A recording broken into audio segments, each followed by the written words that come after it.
Hi there, it's Brendan Davis, and this week's episode of How China Works is also being cross-posted on my other podcast, If I Knew You Better. I'll explain a little bit more about that coming up next.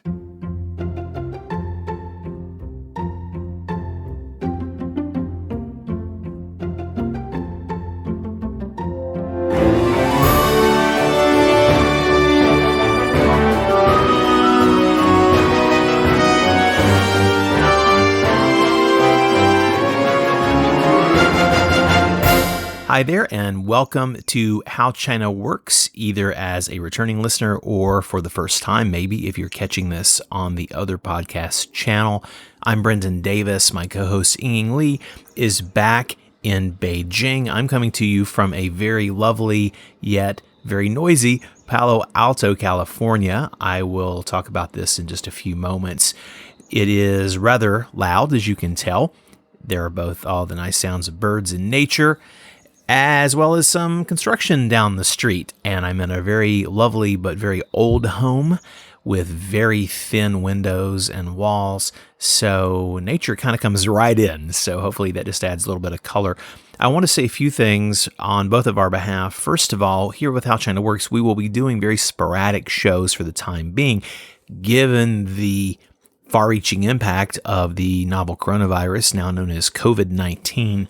As I mentioned, I am safely ensconced here in the U.S. while Ying is back in China. She is good in terms of physical health, but the effects of this situation are something that I will say just a little bit more about in a moment, and I have some notes from her. First, though, today's show, David Thomas is our guest. Now, David has both an extraordinary family legacy in China, which is quite fascinating, as well as a personal one of his own making that's very substantial. It's a great talk. We recorded this conversation with David shortly before the Chinese New Year holiday really sort of got underway, about a week before that. And so we're very glad to bring it to you now. But first, let me give you a few thoughts for context on what's been happening lately from both Ying's perspective and also mine. I'll start with her. Ying gave me some notes, and she really had two primary thoughts that she wanted to talk about. The first was about COVID-19 specifically, and that its impact is both historical and personal. On the historic side of this, she mentioned that in addition to the efforts that are being made by China as far as its seriousness in terms of how seriously it's being taken, the other impacts are massive as well. There are changes to the lifestyle, with people being voluntarily or involuntarily quarantined. And one of the most interesting parts of this for her has been observing how it's forced everyone to slow down. Because, of course, in China, things typically move very fast, especially in the larger cities. And this has forced everyone to be more reflective and in one place. And I know this just from talking with my girlfriend, doing like a video call pretty much every night, how how people are thinking about things and their life and their future and just the way they work, because they're sort of locked into a place. She's also healthy, fortunately.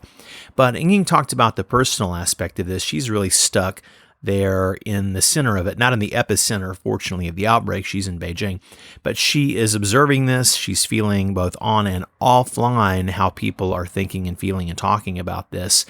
And she really has direct experience. She also has quite a few relatives in Hubei province, which is the epicenter, in case you're not as knowledgeable about this. She has a couple of uncles from Wuhan, and among her family, she has several like first frontier medical supporters, people working at hospitals who are really keeping her up to date.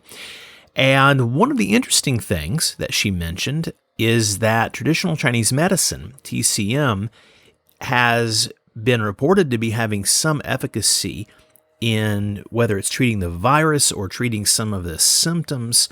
That is something that there's a lot of conversation about.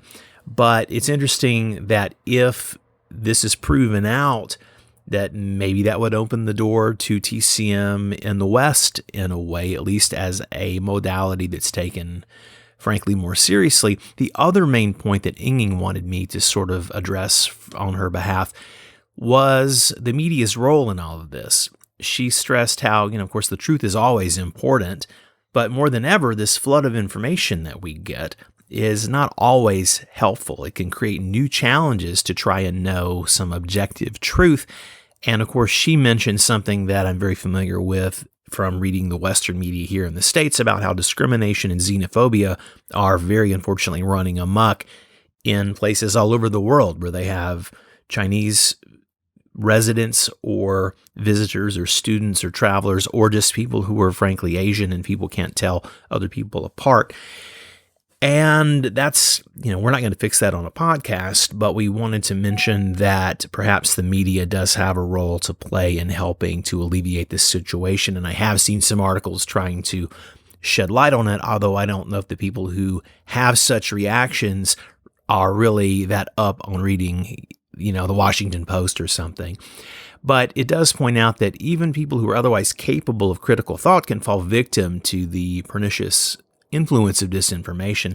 And so from now on, and especially moving forward, she really wanted to stress, and I'm kind of putting this in my own words from our notes, but everyone needs to work together to solve the problems that this whole situation creates, right? There are the direct problems, such as the medical issues, and then the indirect or related results that are really a societal impact. So there's the economic impact due to work stoppages and slowdowns, and the very small-scale local ones that people deal with one-on-one, whether it's missing their friends and family and loved ones, missing the socialization aspect, and of course the unfortunate side where there's discrimination. Now, as far as me, I am currently staying in my business partner's family home here in Palo Alto, and regarding this traditional Chinese medicine idea, this home was built and is still run by a highly respected anesthesiologist or former board member at Stanford Medical School. And of course, Western medical views of TCM are fairly dim. But I feel, and I think a lot of people, millions of people would agree with this, that there is a lot of wisdom to be found in TCM and other modalities. So I'm glad that everyone is searching for cures and treatments in any way that they can. So I'm rooting for whatever works, basically. Inking and I are going to be back with more shows as soon as we can get them to you, but especially if you're under quarantine yourself or in some situation where you listen to us regularly and you'd like some other shows to dig into, this is a great time to both catch up on our archives and also discover new shows to check out. Let us know what your favorites are, and we'll check them out too. We both listen to a lot of podcasts besides our own voices. I've personally been catching up a lot on Mark Maron's show WTF, plus a few of my other favorites. Tim Ferriss, who, depending on the guest, I will love it. If I'm interested in the guest or the topic, I will really enjoy that. There's also a great show by Brian Koppelman called The Moment. He is the co-creator and showrunner of a show on Showtime called Billions, but he has a long career as a film writer, and he often has very interesting guests and very thoughtful, funny shows. And I've also been listening to The Daily from the New York Times a lot. And of course, beyond all that, I'm very immersed. Being back here in the States, it's hard not to be immersed in the U.S. political news, and that's rarely dull in this era. But I've also been getting my other show, If I Knew You Better, out there. And my most recent few episodes, I'll say a word about that. Fred Taylor was my guest last week, a director with a 30-something-year career, director and producer, who's very thoughtful and candid and opinionated. And I always love talking to Fred. He was the first guest on that show, so I was glad to have him back. And also Chris Vogler did a round two with me. Chris Vogler is a writer and studio consultant from back in the day who wrote the classic book, The Writer's Journey, which detailed and really codified the hero's journey in storytelling. And there's a bit of a hero's journey happening with this story of COVID-19. And there's also a special 3-parter episode with my mom that is a hell of a tale of perseverance. And I, of course, have a personal interest in that one, but a lot of people have told me how moved they were by hearing her story and just how entertaining it was too. So check that out if you want to. As I said, I'm cross-posting this episode of How China Works to If I Knew You Better this week, because I want to help cross-pollinate the audience a little. So if you're listening on that channel, welcome, and I hope you enjoy this little visit and peek into another part of my life. In the coming weeks, we'll be back here on How China Works as we can. But if you want to hear me expound on topics besides China, please subscribe to If I Knew You Better. Lastly, stay tuned after the interview here for information on how you can help people in the most affected part of China as they deal with this massive health crisis that they are so bravely facing. We'll have some information about how you can actually contribute in a meaningful and secure way. Now, though, please enjoy our talk with David Thomas. So we are pleased to welcome David Thomas to the show. David, how are you today? Great, thank you. Great to be with you. Awesome to have you here. Yeah, we're looking forward to this, and we know a little bit of your backstory, enough that we know we have a lot of great questions for you.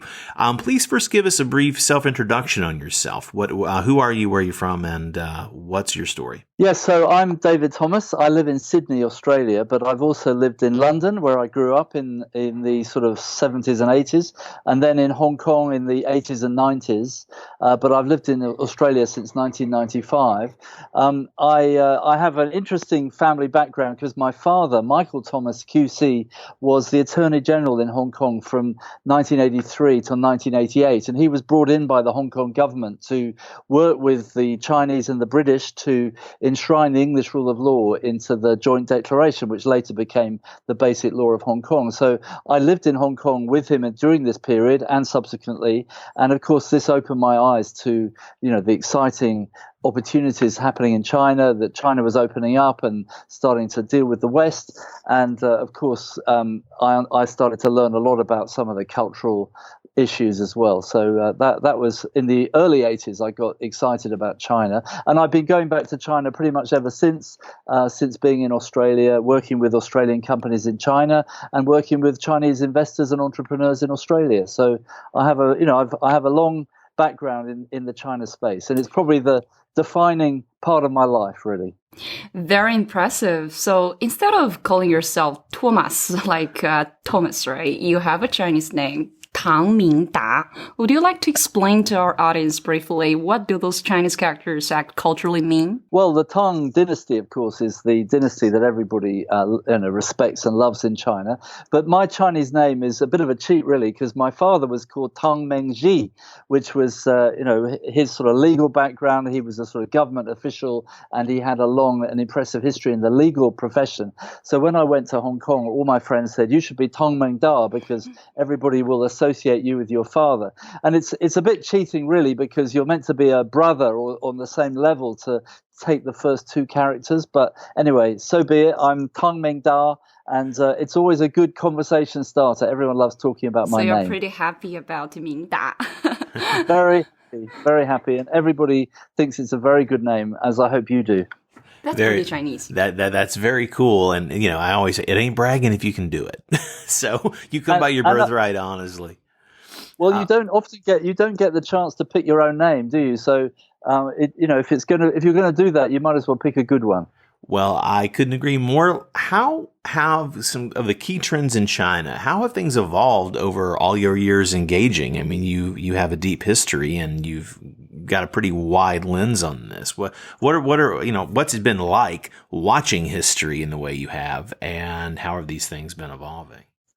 Well, it's been amazing to watch all this. And I think there are three key things that I think about. One is the enormous change that China's gone through from being an export-led economy, as it was until the global financial crisis of 2008, to an economy that's pretty much now driven by domestic consumption. And everyone thought that was not going to happen within 100 years, and it's happened within 10. And you can pretty much track the growth of these Chinese brands, Alibaba, Tencent, and Huawei. You can pretty much track their growth from around 2008. So I saw 20 years of China as a sort of export-driven economy, and now 10 years of China as a consumption-driven economy. That's a major change in the way China is. And there's two others. I suppose the others are more simple. One is, I think China was really a copying economy. It's now becoming one of the most innovative economies in the world. And the other is that the one-child policy has thrown up all sorts of strange anomalies which create opportunity. For example, we've now got this big group called the Chinese millennials, who are all products of the one-child policy, have all got this money, this wealth, this aspiration from having their parents dote on them, are now traveling around the world, consuming and traveling and playing a part in global economies and being educated overseas. And on the other end of the scale, you've now got this massively aging population, some of which is very wealthy, which is also creating a few anomalies and opening up the aged care sector as an opportunity. So I think those are the three key trends that I've seen in the last 30 years that we're all now grappling with. Sure, David, we did a little bit of research on your initiatives. So in one of your articles, you mentioned about what the West got wrong about China. You seem to have a lot to say, and we would like to have your opinions over here. Yes, well, the West got one thing very wrong, which was that they believed that command and control economies, autocratic systems could not grow and be productive and create wealth without changing into a democracy. And that was a big assumption that was made, and it's proved to be totally wrong. China has managed to achieve everything it's achieved without changing its system at all. In fact, if anything, they've created more control, and that's certainly one thing that the West got completely wrong about China. There are other things too, like, for example, they thought that the internet was something that would change China because they wouldn't be able to control it. But China's managed to do that as well, and so there were all sorts of assumptions made by America when China entered the WTO in 2001. That I think they thought China would learn from America, whereas I think, if anything, we're starting to learn more from China. And they made a whole lot of assumptions that I think 10 years later have proved to be completely wrong. That's true, and actually, China has changed the internet for better and for worse, frankly. So that's a core assumption that, I was involved in computers from kind of the early days, and so watching that develop, that was definitely a shock when it didn't change. In your opinion, let me ask you the same question, but kind of flip China versus the West. What do you see China gets wrong about the West fundamentally?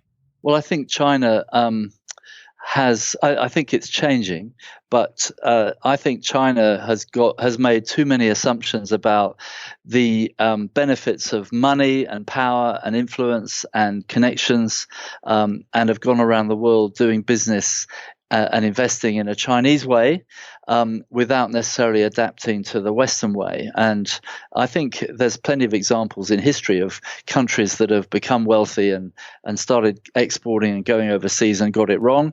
And I think China has a lot to learn about doing business in the West. And they've made lots of assumptions and got lots of them wrong. And I think China's taking a step backwards now in terms of their global international reach. And that's a good thing, because I think they've made lots of mistakes. They've lost lots of money. And now it's time for a rethink and a regroup. And then hopefully the second wave will be a lot more influential and a lot more profitable. Well, I am interested to get into that a little bit more in a different context, but Ying is going to ask you something else before we do that. Well, in your most recent article published on LinkedIn, you mentioned that Chinese companies are already designing, defining, and creating the future. And foreign entrepreneurs and business leaders who own or have access to new technology systems, capacity as intellectual property which can be commercialized and scaled up in China, have once in a lifetime opportunity to export their innovation to China and to really participate in earlier innovation stories. So we would like you to give us some details on how this is getting reviewed in the world at this point, and what are the specific examples, and how do Chinese receive this or engage with this? Wow, yeah, big question. So, so let's start from the bottom. So firstly, China has some deficits in a few areas. Environmental protection is a big one. China has, in the process of going through their industrial revolution, have to some extent denigrated their environment. They need to sort that out, and they know that. And they are very interested in foreign technology that can purify water or deal with waste or convert plastic into something else, and that they know that they probably have to import that expertise from overseas.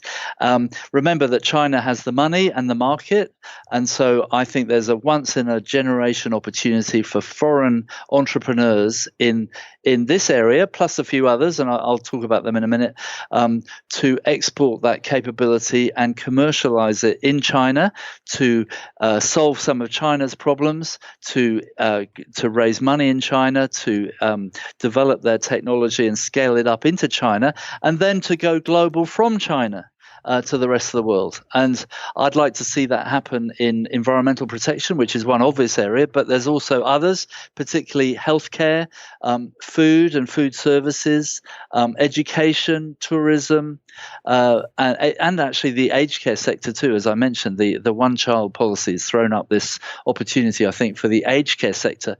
I think there's a unique opportunity for foreigners who have this capability to take it to China, to build and commercialize a China business, and then to go global from China. And when you say foreign entrepreneurs and business leaders, are you particularly in reference to something from the countries like Australia, for example? How do Australian companies and entrepreneurs help Chinese ones to innovate? And do you have specific examples right now?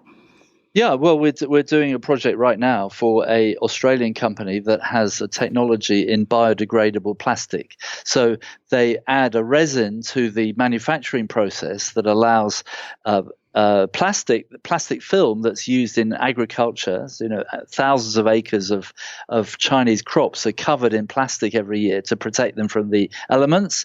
Particularly the fragile crops like cotton and hemp and some of these others. So there's a huge amount of plastic film used in China to protect these crops.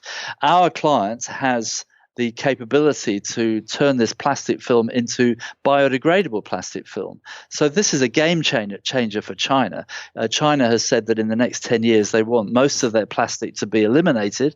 So it's a great example of where we can do a joint venture between an Australian technology provider and a Chinese manufacturer of plastic film to firstly take this technology, manufacture it in China, to distribute it into China, and then to take it globally to the rest of the world. How do you, when you're talking to Australians and Australian companies, this is probably getting into a little bit more of the cultural area, how do you advise them to approach their dealing with China? We know the most basics, although it's fine to tick through a few of those, of course, but what are some of the deeper learnings? Because you obviously have a lot. Yeah, well, obviously, the first thing everybody worries about is their intellectual property. So if we take our technology to China, how can we be sure that we're going to retain the rights to it? And that's obviously a major concern. There have been lots of examples of people that have lost their technology or been ripped off or have failed because of some looseness around IP enforcement, IP protection. So that's the first thing we have to overcome. And so to me, having a joint venture structure in China where both sides are mutually dependent on the other is the best way to resolve that. So in this particular case, we have a Chinese manufacturer which is desperate to get their hands on this resin, this technology, and we have an Australian company that are desperate to get access to the China market. So there's a sort of mutual dependency, which means that both sides can look after the other. But that definitely requires some time. And of course, the second most important thing is to build the relationship, not the transaction, because in the West we're very focused on transactions and making money and getting deals done. In China, it's much more about the relationship. And one of the things about this project that's meant it's gone so well is that the CEO of the Australian company has been very open to building a long-term relationship with his Chinese partners. And of course, we've helped facilitate that, but he's entered it in a very open-minded way. And I wish more people were like that, because not everybody is. This is very true. Actually, in your articles that we've read, some of your recent writing, you have your 3 cups of tea model. Can you explain what that is a little bit? That's a good segue. Right. Yes. Well, there's a saying that in order to build relationships that are long term and sustainable, you need to start by taking 3 cups of tea.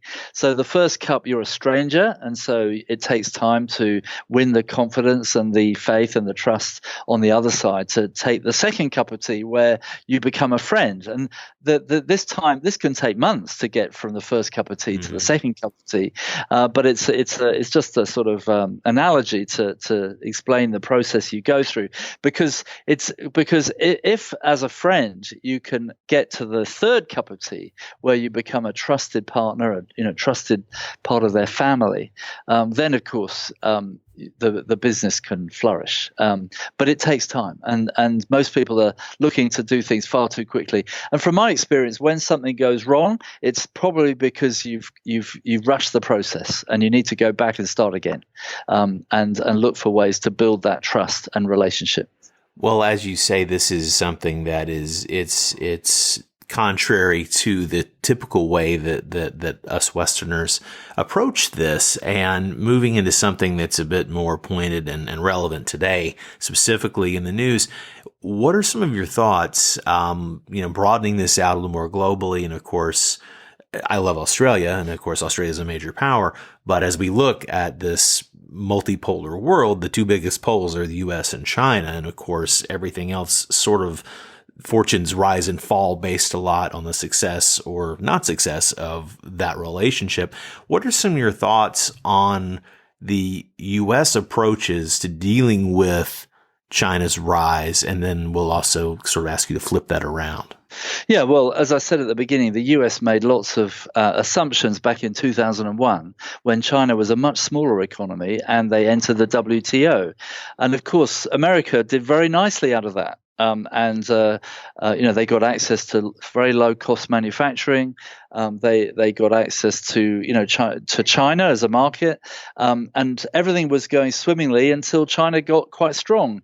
And to some extent, in many ways, China overreached a bit, and certainly beyond any of the assumptions that were made at the beginning. So firstly, the American assumptions were wrong, and I think that the Obama administration picked up on this when China launched their Made in China 2025 initiative, which I think was in 2015. That was the big red flag, and the Obama administration was the first to pick up on it and started trying to deal with it. But of course, 2 years later, they were trumped, and now we have a very different style of US leader, a style that we've not really come across before, certainly not in our lifetimes. And of course, Trump is playing an interesting game. I mean, on one level, he's being very transactional and not relationship driven, because the US are looking for a result, they're looking for a transaction, and they're dealing with this in quite a short-term kind of way. Whereas, of course, the Chinese are taking a long-term view.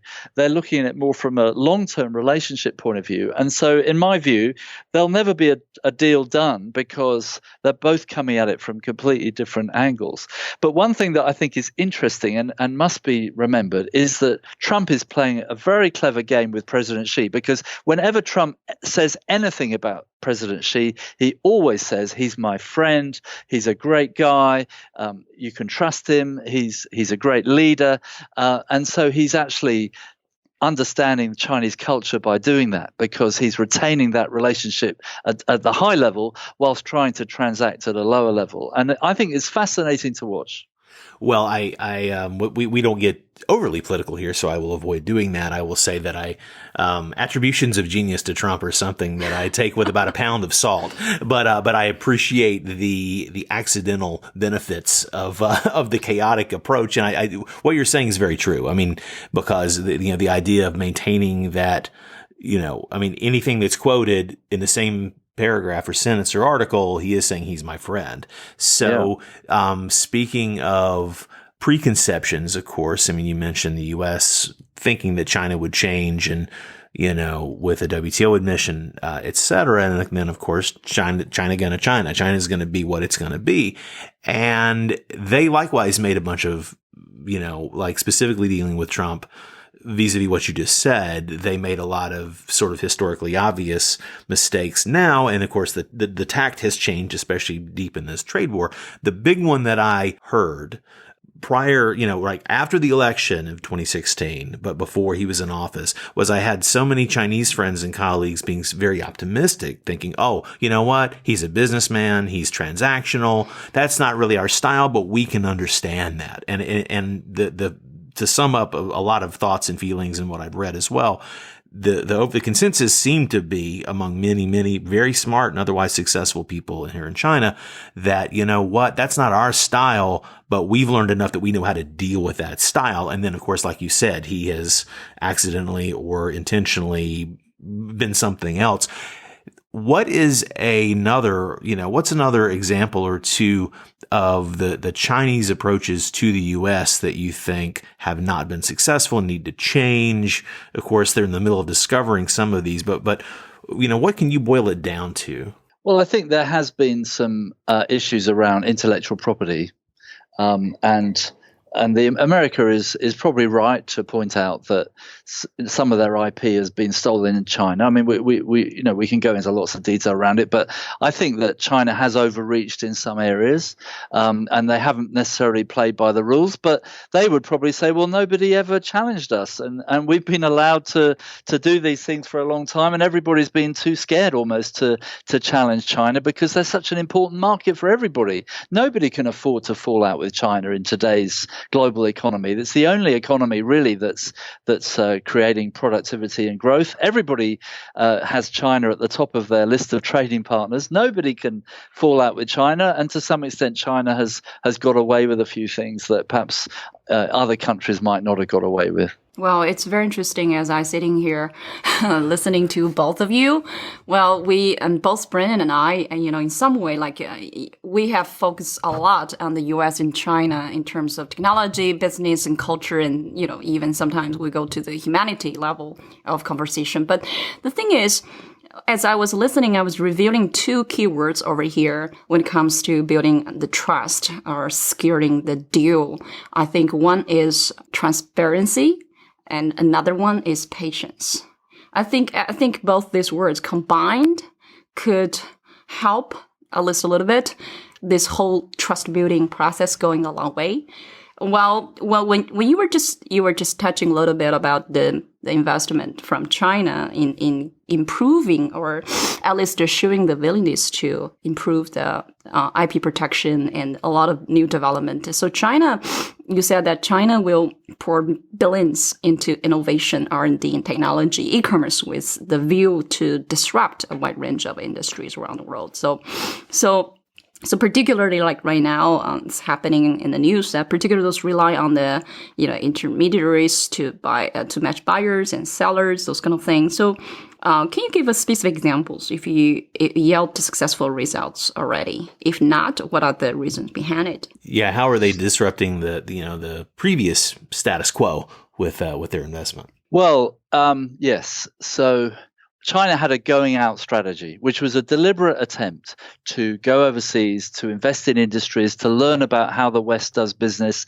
and to participate in other countries, get access to global companies, get access to foreign currencies, and so on. So it was a deliberate strategy by China to diversify and, as they said, go out, which was a very sensible thing to do. However, I suppose Chinese entrepreneurs, being the way they are, they got a bit overexcited, I think, and they invested in sort of property, and which they understood. They invested in trophy assets. I mean, there are many examples of Chinese entrepreneurs who've made all their money in one industry, and they've gone and bought assets in a completely different industry because it was almost like playing Monopoly with sort of toy money and buying things that they only ever dreamt of or they learnt about as a child or something. Now they got the chance to buy these things like casinos and hotels and things, or film production companies. That's my sector, and it's been a guy successful in mining, and all of a sudden he thinks he can be a film producer. Well, you can give me your money and I'll produce your film, but that's a long story. But please continue. football clubs. Right, right. Lots of they had the money. Someone once said to me that Chinese billionaires, in terms of their money, they kind of, in a way, they sort of won it in a lottery. It's not real money. They've made all this money so quickly. They don't think of it the way entrepreneurs might think of it, who've worked so hard over 50 years to accumulate this wealth and become very careful about how it gets spent and invested. Chinese people have come into money very quickly, some of them, and so it's almost like monopoly money. And they bought, as you say, they bought football clubs and casinos and movie companies, and they haven't really understood what they were doing. They were doing it more for ego and face and other things that, as we know, drive the Chinese personality. And so there has been money spent, investments made that haven't been successful. And actually, it's probably more that are not successful than have been successful. And so lots of people have done well out of that, and lots of assets have been sold at overinflated prices, and people are very happy with it. But it hasn't actually delivered very much, other than a lot of noise. Yeah, management is still in need of improvement in many ways. Yeah. I mean, a lot of Chinese entrepreneurs listed their companies in Australia because they wanted an overseas listing, and the Hong Kong market wasn't available, the Singapore market wasn't available, Wall Street's too far away and too difficult, and so Australia was a kind of soft target. And at the time, the Australian Stock Exchange was looking for Chinese companies to come and list here, and so they were quite open to it. And as a result, 20 or 30 companies got listed, and no one was really very serious about it. It was really just a statement to show that you had an overseas listing. Yeah. And most of those companies are either being wound up or delisted now. So, I think we went through a period which those of us who lived through it probably did quite well out of it, but it wasn't really a very sensible, thought through strategy in many cases. Do you see a possible change in the near future regarding this reality? Oh, I think so. And I think China's now closed the doors a bit, and they've definitely taken a big step backwards in terms of their going out strategy. They're now talking about most investments overseas will be administered by state-owned companies, not private companies.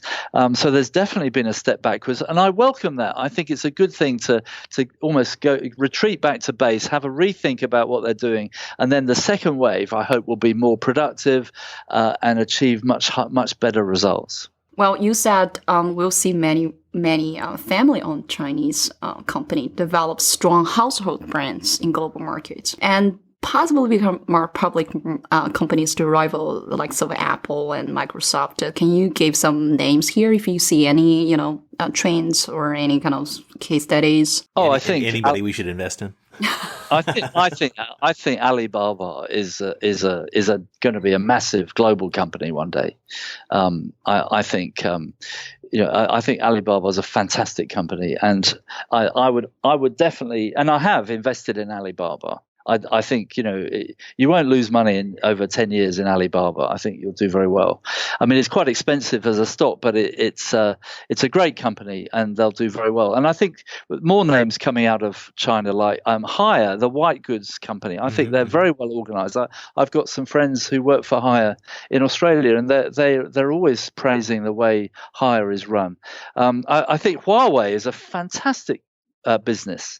I have a very high respect for Mr. Ren, and I think Huawei will become already is, but will become an even bigger global brand, as will Tencent and many other names that nobody's ever heard of yet. I think we'll see lots of Chinese global brands emerging in the next 10 years. Well, speaking of going from the giant companies that, of course, whether implicit or explicit, or frankly hidden, have a state connection, and of course all business operates at the grace of the state here. But in terms of the more private business sector, right, especially smaller companies, emerging startups, where do you see for Westerners or foreigners in general as key opportunities as well as the challenges of engaging with those businesses here, where, especially in the startup world, which we talk about a lot? Well, I think foreigners have got no choice. They have to play in China. They can't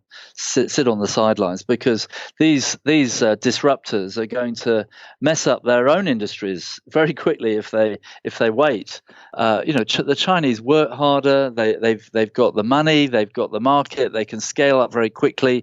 They can just look at Alibaba. How quickly Jack Ma grew a company from nothing over 20 years to the company it is today. Foreign entrepreneurs have to play in the China market. They have no choice, and actually the window is closing quite rapidly. People need to get in now and start building those relationships, because if you've got something to offer that China needs, you've got to find a way now of playing in their pond. Well, speaking of finding the way, that really gets to one of the primary challenges, which is the transparency and, global standard accountability. How do you counsel, at a more granular level, how do you counsel companies to deal with that? Yeah. I mean, this gets to the high trust, low trust cultural, right. generalization, which our audience understands. And so I'll just throw that out there as a framing device. Yeah. Well, no, you've got to put a corporate structure together that can manage a joint venture of a foreign and Chinese company, where you put in a local board who have the trust of both sides, but aren't necessarily executives, so that they can oversee the business. You need to have financial controls that both sides are happy with, and you have to adopt international standards around transparency and accounting, which you can do in a private enterprise, a lot harder to do in a state-owned company.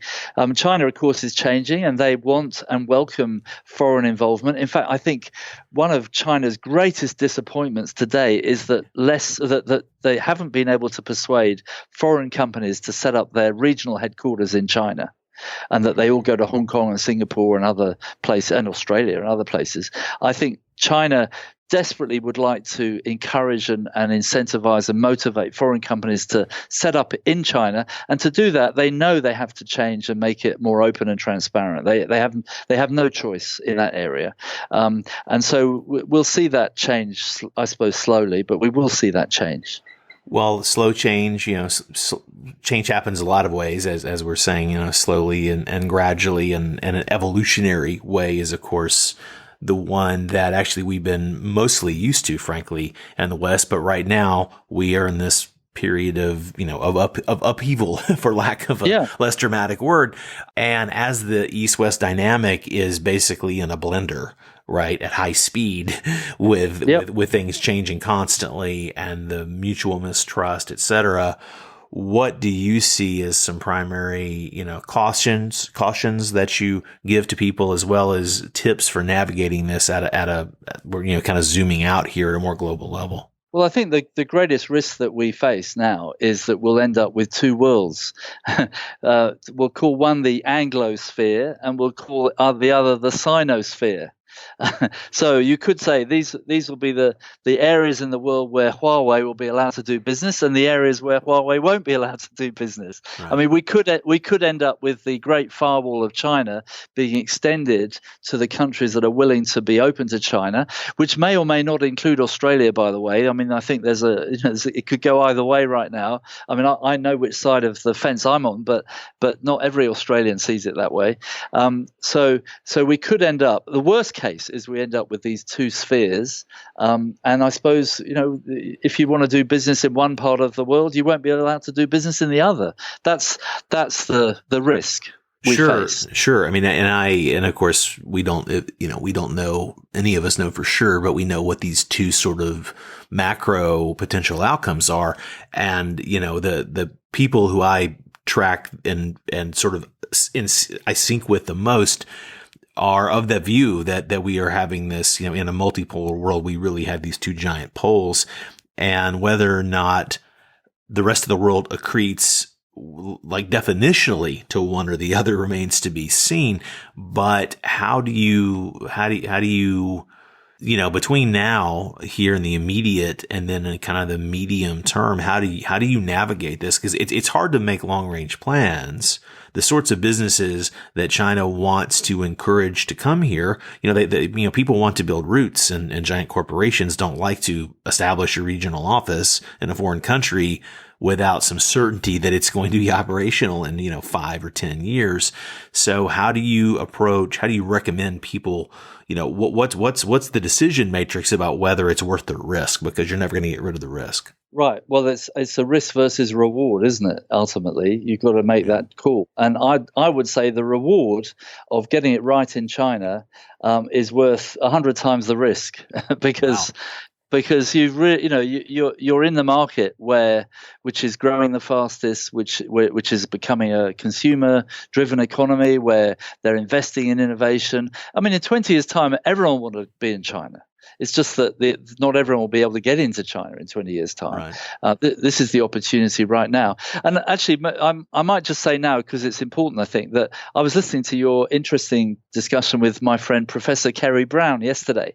And he made the point, which I think is very interesting, about the, let's call them the students. So these are people who've been educated at Harvard or Sydney University or Cambridge University who have, learned about the West through that experience and now sit somewhere between the West and the Anglosphere and the Sinosphere and can be the bridge. Right. I mean, here in Australia, we have over 1 million Chinese people live here, and they are to some extent they're contributing a lot to our local economy and our local way of life. But they're also the bridge between us and China, and they ultimately, I think, will make the decision about whether we become two worlds or one world. And I hope it will be the latter, because I think that's better for everybody. And I think that the Chinese diaspora, or however we refer to them, the Chinese that live overseas, the Chinese who've been studying overseas and have had exposure to overseas cultures, are the people that can build this bridge. And we're going to rely on them a lot in the future. Well, those are definitely the people who I think are going to own the future. And I'm paying a lot of attention to them, as is Ying, of course. Yeah, well, David, actually, you kind of touched a little bit about my next statement. As an Australian bridge builder, so I have a challenge for you. We both know that building bridges, especially in today's world shifts, this particular moment, it's very important and as well as difficult. So what would you say to President Trump at this moment about the future of U.S.-China relations? And what would you say to President Xi if you have a chance to meet both of them? No pressure. No pressure. It's all in your hands, David. Well, get us on. I mean, I'm a huge admirer of China, and I think if I had the chance to talk to President Xi, I would probably say to him, please retain faith in your going out strategy, because I think they've lost confidence in it, and they're retreating. And I understand why, because they're faced with a whole lot of problems globally, including from the US. But I think China has to retain faith in their global strategy around investment and learning from the West, and invest in industries around the world. We've just recently seen a Chinese company buy up one of our infant formula groups here in Australia. So there is still investment going overseas, but there's no doubt that there's been a retreat there. But I would hope that he would retain faith in that and invest in it more, and encourage the diaspora to have a greater role in guiding Chinese companies overseas. So I think that's what I would say to him. To President Trump, well, I don't have a huge admiration for many things that Trump does, but I do think that probably from an American perspective, in challenging China, he's probably doing the right thing. He's actually not handling it that badly. He's retaining his relationship with President Xi. He understands the hierarchy and how things work in China. And he's challenging them around around certain things. I don't like the way he's doing it, just by slapping tariffs on everything. I think he could be more sophisticated about it and perhaps a bit more diplomatic about it, and not looking to score political points about it. But I think actually the time has come for the West to engage with China more openly and more transparently. And I think China is up for that too. I meet lots of Chinese diplomats and ambassadors who are very keen to engage in these discussions and improve the way business gets done. But of course, you don't do that by criticizing them and shouting at them and being transactional with them. You do that by relationship building with them. So I suppose I would say to President Trump, spend a bit more time in China, getting to understand China and meeting more people in China. And I think in doing so, you'll be able to guide these negotiations and discussions in a better way. Well, David, it's always nice to meet a fellow dreamer, so I appreciate that last thought especially. As we're sort of beginning to land the plane here, we just have a couple more questions. In terms of speaking of engagement, what are you looking at? What's sort of your, near-term horizon? What are you sort of focused on? And of course, protecting confidences of clients and whatnot. But what sort of initiatives or sectors are you most involved in? Well, two answers to that. One personal, one professional. Next year is a big year for me because it's the year of the rat.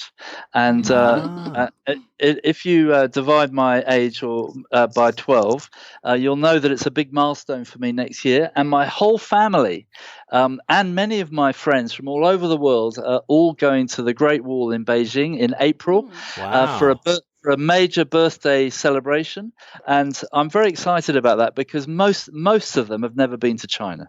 And so cool. I feel this is my way of saying China has been a very important part of my life.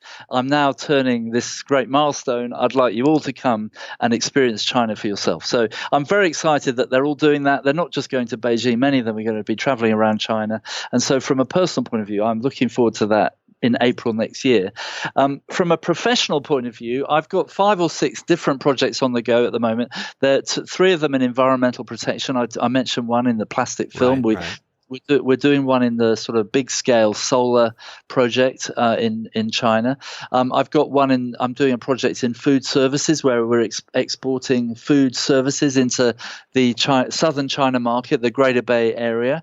And I've got 2 or 3 others where I've got an Australian technology or SME that I think will go well in China. We're starting that journey, which takes 6 to 12 months of research and business matching and relationship building, and also 1 or 2 Chinese entrepreneurs who are looking at opportunities in Australia. They're either migrating here, bringing business here, or investing here, where we're matching Australian inbound opportunities. So that's particularly in tourism, education, and healthcare. There's a number of opportunities there. So that's what I'm focused on at the moment. Very exciting. Very nice. Well, I just have one last question for you, and it's the most serious question of all now. So I really hope you give this some deep thought. Can you get authentic Chinese food in Australia? I know you're hungry, Brendan. It is around lunchtime here, so yes. I mean, do you have a plethora of with your diaspora being what it is? I imagine you have a wide variety, but what's that? Do you have some good choices there for Chinese food? We do, and Sydney and Melbourne, both of our major cities, have big Chinatowns with every provincial diet that you could choose from, which is a long distance from where we were 20 or 30 years ago. Sydney was always regarded as a bit of a sort of fish and chip place, but today you can get every style of Chinese food here, and many people come here and they say the food is as good as we can get back in China. So I'd encourage people to come and visit Chinatown in Sydney and Melbourne and experience it for themselves. Fantastic. And if you come to Beijing, my friend has I won't do an unpaid plug, but my friend has a great Australian bar with what I understand is very authentic. It's owned and run by some real Australians. And so next time you're in Beijing, we'll have to take you there and get your opinion on the authenticity of their offerings. David, it's really great to meet you, man.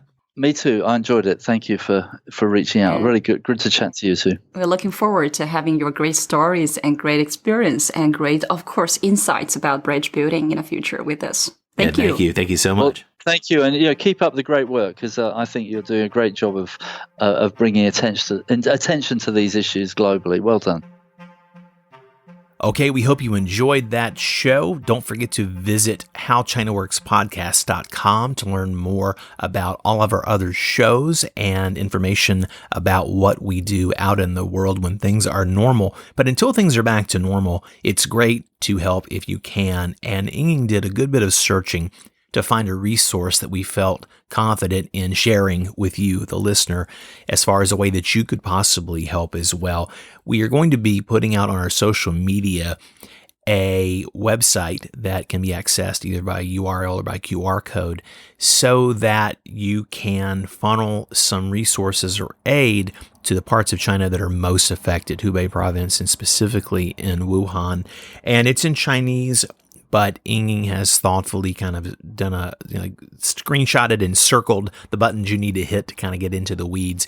If you speak Chinese, you're in good shape. If you perhaps have a friend who can help you, if you have a friend who reads Chinese, that would make it even easier.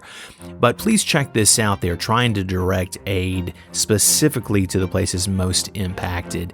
We thank you again for listening. On behalf of Ying Li, I'm Brendan Davis, and we'll see you soon on How China Works, and I'll see you next week on If I Knew You Better.